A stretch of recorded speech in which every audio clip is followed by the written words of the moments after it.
Pronto estaré en casa, Rip Kill, y quiero a mi familia. Cuando se le dio la oportunidad de dirigirse al tribunal mientras se enfrentaba a la sentencia por su atroz delito, Danta Wright optó por restar importancia a la situación, limitándose a dar un alegre saludo a su familia. Mientras que algunos adolescentes condenados muestran remordimiento por sus actos, hay algunos que arremeten de forma increíble y otros que intentan quitarle importancia a la situación.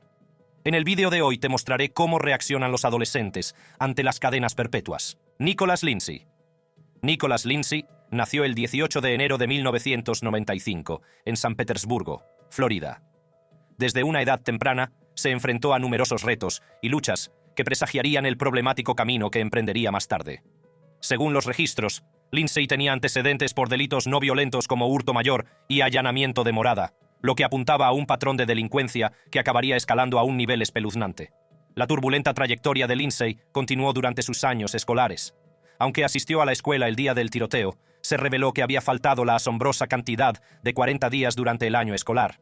El antiguo director del Instituto Gibbs, Kevin Gordon, tuvo numerosos encuentros con Lindsay por sus frecuentes ausencias. Sin embargo, a pesar de su absentismo escolar, Lindsay era conocido por cumplir con las figuras de autoridad, pareciendo siempre respetuoso y obediente. Los profesores y miembros del personal que interactuaban con Lindsay lo describían como un adolescente típico, que se esforzaba por llamar la atención y hacía todo lo posible por complacer a sus instructores. Sin embargo, era fuera del campus, donde parecía aflorar la verdadera naturaleza de Lindsay. La presencia de Lindsay en Internet mostraba una imagen diferente del joven. Su página de Facebook reveló un lado más oscuro, mostrando su asociación con una banda y adoptando un nombre pandillero. Incluso el alcalde de San Petersburgo, Bill Foster, había conocido a Lindsay antes de los trágicos acontecimientos que se desencadenarían.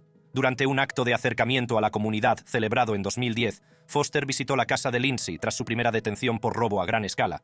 El alcalde quedó impresionado por las aspiraciones del joven y su determinación para triunfar en la vida. Sin embargo, poco sabía Foster que su encuentro con Lindsay marcaría más tarde su postura sobre la severidad del castigo que le esperaba. El alcalde Foster, al ver la ficha policial de Lindsay, lo reconoció y recordó su encuentro anterior. Expresó su convencimiento de que Lindsay debía ser juzgado como un adulto, haciendo hincapié en la gravedad del delito cometido y en la necesidad de que se hiciera justicia. Era el 21 de febrero de 2011 cuando el agente David Crawford, de 46 años, respondió a una llamada de una persona sospechosa cerca del Tropicana Field a altas horas de la noche. La persona que llamó informó de un hombre que sostenía un ladrillo en su patio trasero, que luego saltó la valla, lo que hizo temer un posible robo. El agente Crawford llegó rápidamente al lugar, dispuesto a investigar la situación. Cuando se acercó a la zona, vio al individuo en cuestión y decidió bajarse del vehículo. Poco podía imaginar que esta llamada rutinaria se convertiría en un horrible encuentro que le costaría la vida. A las 22:37 horas, su compañero Donald J. Ziegler, que se encontraba cerca, se percató de un intercambio de disparos e informó de ello. El sonido de los disparos rompió la calma de la noche y conmocionó a toda la comunidad. Ziegler acudió rápidamente al lugar de los hechos, donde encontró al agente Crawford tendido junto a su coche, gravemente herido. El agente Crawford había recibido varios disparos a quemarropa y su vida había sido cegada en un acto de violencia sin sentido. La investigación reveló posteriormente que había cogido un bloc de notas cuando fue abatido sin piedad. La noticia del asesinato del agente Crawford corrió como la pólvora, causando conmoción y dolor en toda la comunidad. Más de 200 agentes de distintos organismos de la Bahía de Tampa acudieron a la ciudad, decididos a llevar al autor ante la justicia. La persecución del sospechoso fue masiva, ya que los organismos encargados de hacer cumplir la ley se unieron en la búsqueda del responsable de este atroz crimen. Y entonces, la noche del 22 de febrero de 2011, la persecución llegó a su fin. Siguiendo los consejos de la comunidad, la policía allanó una vivienda y detuvo a Nicholas Lindsay, de 16 años, principal sospechoso del asesinato del agente Crawford.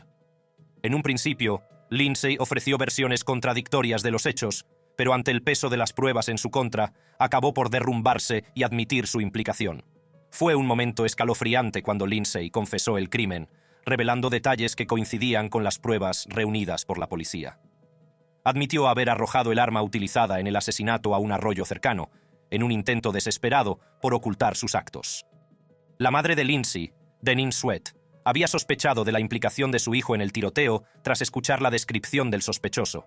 Abrumada por la gravedad de la situación, instó a su hijo a que se hiciera hombre y dijera la verdad. Juntos afrontaron las consecuencias de sus actos.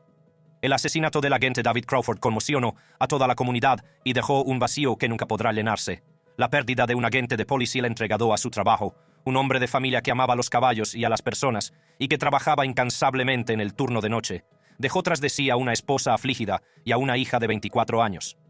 El 1 de marzo de 2011, el agente David Crawford recibió sepultura en una ceremonia televisada localmente. La comunidad se unió para honrar su memoria, con aproximadamente 10.000 personas, tanto dentro como fuera de la iglesia, presentando sus respetos. El juicio de Nicholas Lindsay comenzó el 19 de marzo de 2012, mientras la acusación y la defensa se preparaban para presentar sus casos. La sala del tribunal estaba llena de expectación, ya que la comunidad buscaba justicia para el agente caído y un cierre para la familia en duelo.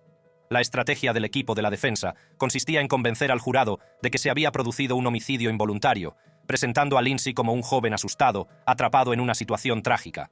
Su objetivo era destacar su edad y las circunstancias que rodearon el delito, con la esperanza de que se le imputara un cargo menor y se le impusiera una pena más leve. Por otro lado, la acusación, dirigida por el fiscal estatal de Pinellas Pasco, Bernie McCabe, pintó un cuadro diferente. Hicieron hincapié en la naturaleza intencionada del asesinato, destacando el hecho de que Lindsay había disparado al agente Crawford 5 veces, sin dejar escapar ni una sola bala. La acusación trató de demostrar que las acciones de Lindsay fueron un ataque deliberado contra un agente de la ley. Tras días de argumentos convincentes e intensas deliberaciones, el jurado llegó a un veredicto. La sala contenía la respiración, mientras el destino de Nicholas Lindsay pendía de un hilo. Finalmente, llegó el momento. Nicholas Lindsay fue declarado culpable de asesinato en primer grado. Nicholas Lindsay, un adolescente culpable de asesinato en primer grado por la muerte del agente David Crawford, del Departamento de Policía de San Petersburgo. El peso de la condena se asentó sobre él, mientras la realidad de una vida entre rejas empezaba a hacerse sentir. La sala del tribunal estalló en una mezcla de emociones. La familia del agente Crawford encontró consuelo en el veredicto, sabiendo que se había hecho justicia. La audiencia de sentencia tuvo lugar poco después del veredicto. Debido a la ley de protección de las fuerzas de seguridad de Florida, Lindsay se enfrentaba a la posibilidad de pasar el resto de su vida en prisión. La defensa abogó por una pena menor, teniendo en cuenta la edad de Lindsay en el momento del crimen y sus problemáticos antecedentes. Sin embargo, el juez, Thane Covert, defendió la gravedad del delito y la necesidad de justicia. Nicholas Lindsay fue condenado a cadena perpetua sin posibilidad de libertad condicional, una decisión que alteraría para siempre el curso de su vida. En enero de 2017, los abogados de Lindsay solicitaron que su condena se redujera a 49 años. Lamentablemente, pocos días después, el juez volvió a confirmar la cadena perpetua de Lindsay, afirmando que la sentencia se revisaría una vez que Lindsay cumpliera 25 años. En la nueva sentencia, se vio a Lindsay sonreír y no parecer molesto por la sentencia. El comportamiento de Lindsay demostró la creencia del juez de que se había producido poca o ninguna rehabilitación en la vida de Lindsay durante su tiempo entre rejas. Danta Wright. Danta Roger Wright, también conocido como Danta Wright, nació el 29 de agosto de 1999 en Ann Arbor, Michigan. Los primeros años de Wright, que creció en un barrio modesto, no parecieron nada especiales. Asistió a las escuelas públicas locales y era conocido por ser un niño tranquilo y reservado. De adolescente, Wright empezó a mostrar signos de rebeldía y una creciente fascinación por el lado oscuro de la vida. Amigos y conocidos recuerdan su creciente relación con un grupo de delincuentes. Fue durante esta época cuando la trayectoria de Wright dio un giro preocupante. A los 17 años, Wright se vio envuelto en una red de actividades delictivas. El atractivo del dinero rápido y el deseo de diversión le llevaron por un camino peligroso. Fue durante este periodo cuando conoció a 2 personas que desempeñarían un papel importante en los acontecimientos que se desarrollarían. Aquel fatídico día, las vidas de Danta Wright y Jordan Klee, de 18 años, chocaron de forma trágica y violenta. Los detalles del crimen son escalofriantes y sirven de crudo recordatorio de las devastadoras consecuencias que pueden derivarse de un momento de mal juicio. Era un día aparentemente normal cuando Wright, junto con sus cómplices, se embarcó en un plan que cambiaría para siempre el curso de sus vidas. Su intención era llevar a cabo un robo, pero la situación se descontroló rápidamente. Lo que iba a ser un simple robo se convirtió en un horrible acto de violencia que se cobró la vida de Jordan Klee. Las secuelas del crimen conmocionaron a la comunidad, dejando a amigos, familiares y vecinos con la boca abierta. La pérdida de una vida joven y prometedora y la naturaleza insensata del crimen dejaron un impacto duradero en todos los que conocían a Jordan Klee. A medida que se desarrollaba la investigación, las autoridades detuvieron rápidamente a Danta Wright y a sus cómplices. Las pruebas contra ellos eran abrumadoras y no dejaban lugar a dudas. Desde el momento en que Danta Wright fue detenido, los engranajes del sistema judicial se pusieron en marcha. La Fiscalía construyó meticulosamente su caso, presentando pruebas que dejaban poco lugar a dudas. La sala del tribunal se convirtió en el escenario de la batalla entre la justicia y los intentos de la defensa de mitigar las acciones de Wright. A lo largo del juicio, la Fiscalía pintó un cuadro vívido de los acontecimientos que condujeron al crimen, destacando la premeditación y la naturaleza violenta del acto. Los testigos declararon y aportaron detalles cruciales que reforzaron la acusación contra Wright y sus cómplices. La defensa, por su parte, trató de humanizar a Danta Wright, presentando la historia de un joven con problemas, sumido en una confusión emocional. Argumentaron que sus acciones eran el resultado de una educación difícil y de la influencia de asociaciones negativas con sus compañeros. Durante el juicio, se vio a Wright sonreír, reír y sacudir la cabeza. Más tarde se dirigió al tribunal diciendo: «Solo quiero deciros que pronto estaré en casa, quiero a mi familia. Solo quiero deciros que pronto estaré en casa, R.I.P. Kill, quiero a mi familia». El abogado de Wright se disculpó en su nombre e hizo hincapié en el problemático estado mental de su cliente, sugiriendo que su comportamiento durante el juicio, incluidas las sonrisas y risas, era una manifestación de sus luchas emocionales. Intentaron suscitar la empatía del jurado con la esperanza de una sentencia más indulgente. El contraste entre la gravedad del crimen y la aparente falta de remordimiento de Wright dejó perplejos e indignados a los presentes en la sala. La familia de la víctima, ya de por sí abrumada por el dolor, tuvo que soportar la visión del hombre responsable de la muerte de su ser querido, aparentemente indiferente a las consecuencias de sus actos. Al final, el jurado declaró a Danta Wright culpable de asesinato en segundo grado. El juez, visiblemente afectado por el caso, dictó una sentencia de 23 a 50 años de prisión. Fue un momento de cierre para algunos, pero las cicatrices dejadas por la tragedia permanecerían para siempre. Sin embargo, a lo largo del juicio, la conducta de Wright llamó considerablemente la atención, ya que se le vio sonreír y reír durante los momentos más solemnes. La trágica pérdida de Jordan Klee, de 18 años, conmocionó a la comunidad de Ann Arbor, Michigan. A medida que se iban conociendo los detalles del crimen, la familia Klee se enfrentaba a un dolor inimaginable y a un vacío que nunca podría llenarse.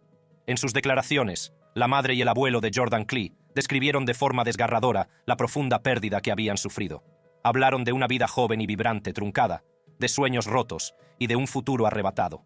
A pesar del inmenso dolor que padecieron, la familia Klee tomó la valiente decisión de buscar la reconciliación y el perdón. En una notable muestra de fortaleza, decidieron no albergar odio ni buscar venganza. En lugar de ello, se embarcaron en un viaje de curación y comprensión.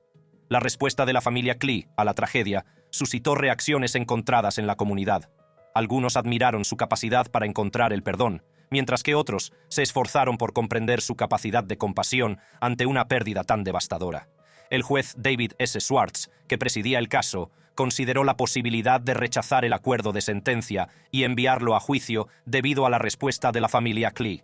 Pero viéndole a Ali sentado, sonriendo, riendo y sacudiendo la cabeza, como si esto no fuera gran cosa, estoy muy tentado de decir simplemente que no voy a aceptar este acuerdo de sentencia. Iremos a juicio y si te condenan por asesinato, irás a la cárcel el resto de tu vida. La sala se llenó de tensión mientras el juez sopesaba el impacto de su perdón en el resultado global del juicio.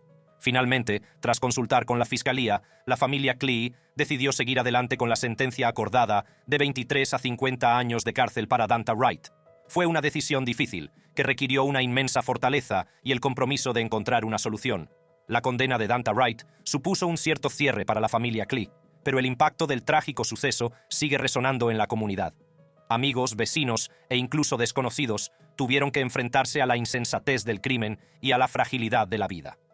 La respuesta de la familia Klee también suscitó debates sobre la complejidad del perdón y el poder de la compasión ante un dolor inimaginable. Su capacidad para encontrar la fuerza en el perdón desafió las normas sociales y suscitó una reflexión más profunda sobre la naturaleza de la justicia y la curación. El impacto de las acciones de Danta Wright se extendió más allá de la comunidad inmediata. El caso acaparó la atención nacional y puso en el punto de mira el sistema de justicia penal y su capacidad para abordar delitos tan atroces. Planteó cuestiones sobre el papel de la rehabilitación, la severidad de las penas y las posibilidades de redención. Aunque el perdón de la familia Klee puede haberles aportado una sensación de paz, también inició un debate más amplio sobre las complejidades del dolor, la justicia y los efectos duraderos de los delitos violentos en las personas y las comunidades. Jennifer Mee. Jennifer Ann Mee, nacida el 28 de julio de 1991 en San Petersburgo, Florida, pronto sería conocida en el mundo como la chica del hipo. A los 15 años, Mee desarrolló un caso de hipo incontrolable que la catapultaría a la fama y captaría la atención de todo el país. Todo empezó en 2007, cuando Mee empezó a tener hipo. No se trataba de un hipo ordinario, sino que afirmaba tener la asombrosa cifra de 50 hipos por minuto, un récord mundial en sí mismo. Los medios de comunicación no tardaron en enterarse de su extraordinario estado, y la historia de Mee corrió como la pólvora. Programas de televisión nacionales de todo Estados Unidos compitieron por tenerla como invitada, con la esperanza de encontrar una cura para su hipo y compartir su increíble historia con sus telespectadores. Mee apareció en programas tan populares como Today Show de la NBC, cautivando al público con su hipo persistente y la esperanza de encontrar un remedio. Las causas y el tratamiento de la enfermedad de Mee fueron muy discutidos, pero su popularidad como tema de búsqueda en Internet fue duradera. La gente estaba fascinada por su hipo incesante y el impacto que tenía en su vida diaria. La búsqueda de Mee de una cura se convirtió en tema de interés y probó varios remedios, como ingerir azúcar, mantequilla de cacahuete, respirar dentro de una bolsa e incluso hacer que la gente la asustara.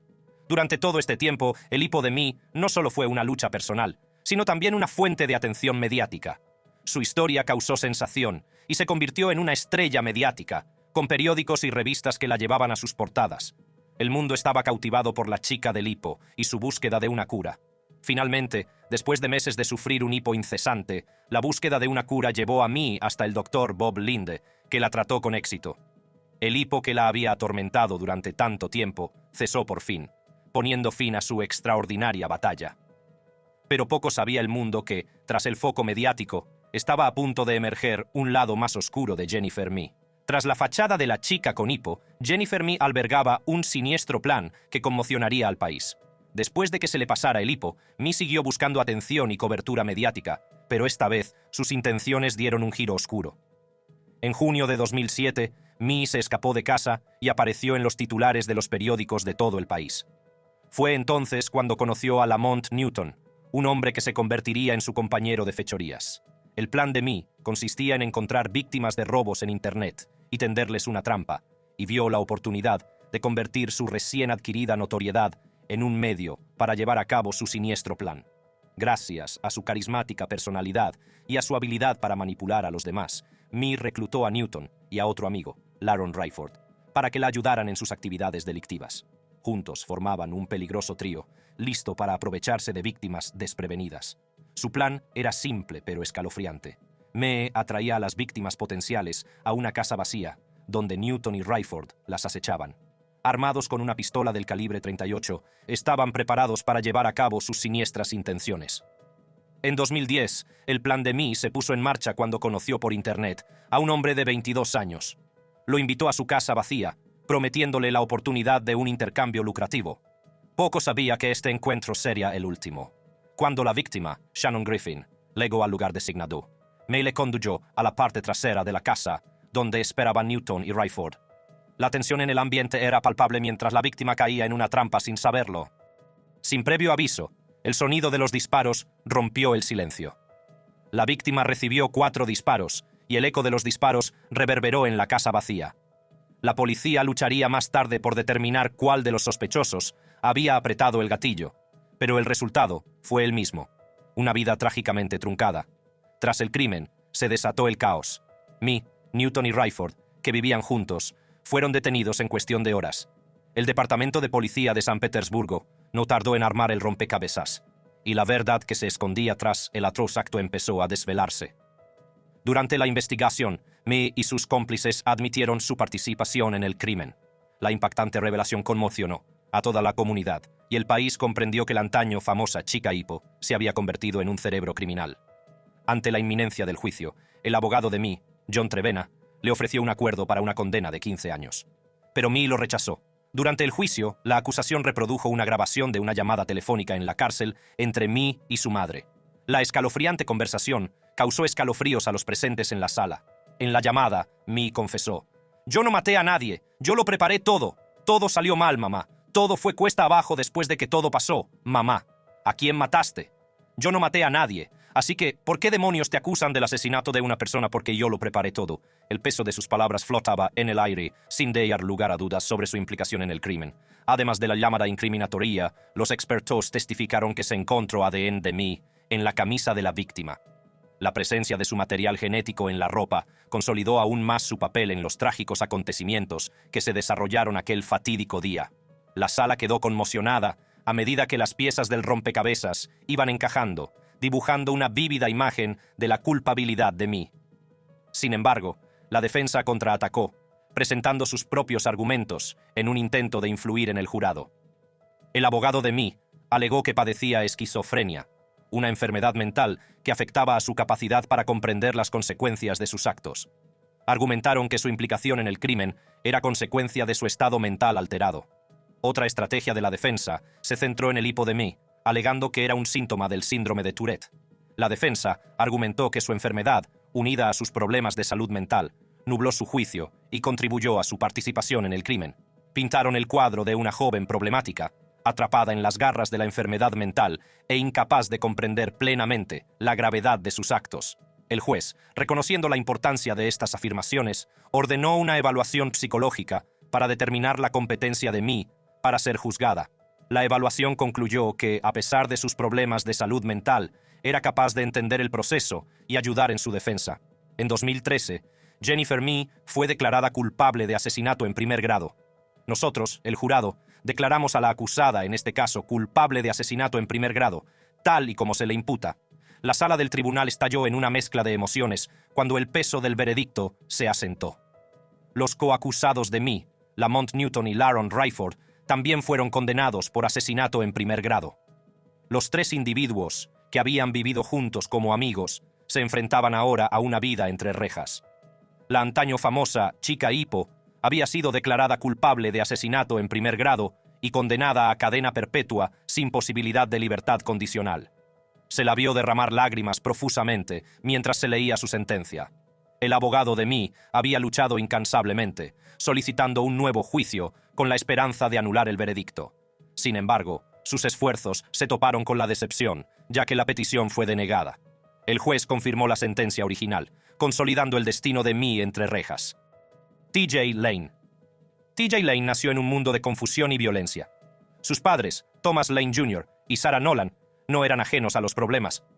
Thomas Lane Jr. tenía un historial de violencia contra las mujeres, incluida la madre de T.J., que se enfrentó a cargos de violencia doméstica. El ambiente tóxico en el que se crió T.J. tendría un impacto duradero en su joven vida. Como resultado de la tumultuosa relación de sus padres, a T.J. Lane se le retiró la custodia. Fue enviado a vivir con sus abuelos, con la esperanza de empezar de nuevo en un entorno estable. Pero las cicatrices de su turbulento pasado seguirían persiguiéndole. A pesar del caos de sus primeros años, T.J. Lane parecía un adolescente corriente en apariencia. Estudiaba en el Instituto de Chardon y era un alumno aparentemente normal y reservado. Pero bajo su tranquila conducta se escondía la oscuridad. El pasado turbulento y las luchas personales de T.J. Lane se manifestaron en una rivalidad personal que tendría consecuencias devastadoras. Una rivalidad alimentada por los celos y el resentimiento, una mezcla tóxica que acabaría provocando una tragedia. El objeto de la obsesión de T.J. Lane era un compañero del Instituto de Chardon, alguien a quien consideraba su rival sentimental. Los detalles de esta rivalidad siguen sin estar claros, pero fue una chispa que encendió un fuego dentro de T.J. Lane, consumiéndolo de ira y deseo de venganza. A medida que la obsesión de T.J. Lane crecía, también lo hacía su aislamiento. Se volvió retraído, reservado y evitaba las interacciones sociales. No pertenecía a ningún grupo social en particular, y su problemático pasado solo sirvió para distanciarlo aún más de sus compañeros. A pesar de su comportamiento problemático, algunos de los que conocían a T.J. Lane veían en él una faceta diferente. Lo describían como un adolescente amable y normal, con una tristeza en los ojos que dejaba entrever el dolor que llevaba dentro. Pero bajo esa fachada acechaba una oscuridad a punto de desatarse. 2 meses antes del fatídico día, T.J. Lane publicó un inquietante mensaje en su página de Facebook. En él, se refería a sí mismo como la muerte, expresando su deseo de hacer que otros sintieran su poder. Era una mirada escalofriante a la mente perturbada de un joven al límite. En la mañana del 27 de febrero de 2012, La culminación de la problemática educación y rivalidad personal de TJ Lane llegó a un horrible clímax. Entró en la cafetería del Instituto de Chardon, armado con una pistola semiautomática Ruger Mk3 del calibre 22. Lo que ocurrió a continuación cambiaría para siempre las vidas de los implicados. Era una mañana aparentemente normal en el Instituto Chardon, con los estudiantes reunidos en la cafetería, charlando y preparándose para el día siguiente. Pero pocos sabían que sus vidas iban a cambiar para siempre. TJ Lane, alimentado por su rivalidad personal y consumido por la ira, entró armado en la cafetería. El sonido de los disparos resonó en la cafetería, rompiendo la tranquilidad de la mañana. Los alumnos gritaron y corrieron a refugiarse, buscando desesperadamente seguridad en medio del terror. Lane apuntó a una mesa específica, donde 4 estudiantes varones estaban sentados desprevenidos. Disparó su arma, golpeándoles con mortal precisión. Las víctimas, Russell King Jr., Demetrius Hewlin y Daniel Parmertor, perdieron la vida en este acto de violencia sin sentido. Otros 2 estudiantes, Nick Walczak y Joy Rickers, resultaron gravemente heridos y sus vidas quedaron alteradas para siempre. Mientras se desataba el caos, 2 valientes profesores, Frank Hall y Joseph Ritchie, entraron en acción. Hall cargó contra el tirador, arriesgando su propia vida para proteger a sus alumnos. Ritchie socorrió a los heridos, haciendo todo lo que estaba en su mano para salvar vidas. Sus acciones heroicas frente al peligro salvaron vidas aquel día. Su abnegación y valentía se recordarán siempre como un faro de esperanza en medio de la oscuridad. Mientras tanto, TJ Lane huyó del lugar, dejando tras de sí un rastro de devastación. Pero su huida duraría poco. Las fuerzas del orden acudieron rápidamente al lugar de los hechos y emprendieron una persecución para detener al tirador. En cuestión de horas, la policía detuvo a Lane, lo que supuso un alivio para una comunidad sumida en el miedo y el dolor. La amenaza inmediata había terminado, pero el proceso de curación no había hecho más que empezar. La tragedia del Instituto de Chardon desencadenó un debate nacional sobre la seguridad en las escuelas y el control de las armas. Sirvió para recordar el devastador impacto de la violencia con armas de fuego y la necesidad de medidas integrales para prevenir este tipo de incidentes en el futuro. Las heroicas acciones de Frank Hall y Joseph Ritchie fueron celebradas y su valentía sirvió para recordar el poder de la compasión y el desinterés ante un horror inimaginable. Su valentía inspiró a una comunidad y a una nación a unirse y buscar soluciones para evitar nuevas tragedias. Tras el terrible tiroteo en el Instituto de Chardon, TJ Lane fue detenido y tuvo que enfrentarse a las consecuencias legales de sus actos. El juicio que siguió fue un duro recordatorio de la oscuridad que puede acechar a personas aparentemente normales. Al comenzar el juicio, la sala se llenó de tensión y dolor. Las familias de las víctimas, que seguían luchando por superar la pérdida de sus seres queridos, pedían justicia por las vidas arrebatadas sin sentido. La comunidad esperaba ansiosamente el resultado, con la esperanza de que se cerrara el caso. El comportamiento de TJ Lane durante el juicio conmocionó y disgustó a los asistentes. No mostró ningún remordimiento por sus actos, sino que prefirió regodearse en su notoriedad. En la vista de su sentencia, Lane llevaba una camiseta blanca con la palabra asesino garabateada, una escalofriante muestra de su falta de remordimiento. Al dirigirse a las familias de las víctimas, Lane soltó una sarta de insultos soeces que agravaron aún más el dolor y la angustia que ya estaban padeciendo. Esta mano que apretó el gatillo que mató a vuestros hijos ahora se masturba con el recuerdo, que os jodan a todos. Su comportamiento insensible e irrespetuoso solo sirvió para reforzar la escalofriante naturaleza de sus crímenes. El chocante comportamiento de Lane en la sala del tribunal dejó un impacto duradero en todos los que lo presenciaron. Fue un duro recordatorio de la oscuridad que puede residir en la psique humana y de las devastadoras consecuencias que puede acarrear. A pesar del escandaloso comportamiento de Lane, el tribunal siguió adelante con el juicio. Las pruebas contra él eran abrumadoras y dejaban pocas dudas sobre su culpabilidad. La acusación presentó un caso convincente, destacando la premeditación y la sangre fría del tiroteo. El equipo de defensa de Lane, que se enfrentaba a una ardua batalla, intentó presentar la imagen de un joven con problemas al que el sistema había fallado. Argumentaron que su problemática educación y sus luchas personales debían tenerse en cuenta a la hora de dictar sentencia. Tras una cuidadosa deliberación, el jurado llegó a un veredicto. TJ Lane fue declarado culpable de múltiples cargos, incluido el de asesinato con agravantes. En un momento que supuso un alivio para las afligidas familias, TJ Lane fue condenado a 3 cadenas perpetuas consecutivas, sin posibilidad de libertad condicional. Era una sentencia que reflejaba la gravedad de sus delitos y garantizaba que nunca volvería a salir libre. El impacto del tiroteo quedaría grabado para siempre en los corazones y las mentes de la comunidad de Chardon. fue un duro recordatorio de las devastadoras consecuencias de la violencia con armas de fuego y de la necesidad de adoptar medidas exhaustivas para evitar tragedias de este tipo en el futuro. Aunque el debate sobre si los adolescentes deben o no ser condenados a cadena perpetua continúa, no se puede negar que es casi imposible predecir cómo reaccionará una persona cuando el peso de una cadena perpetua caiga sobre sus hombros. Echa un vistazo al siguiente vídeo para saber más sobre las reacciones y las sentencias de asesinos brutales.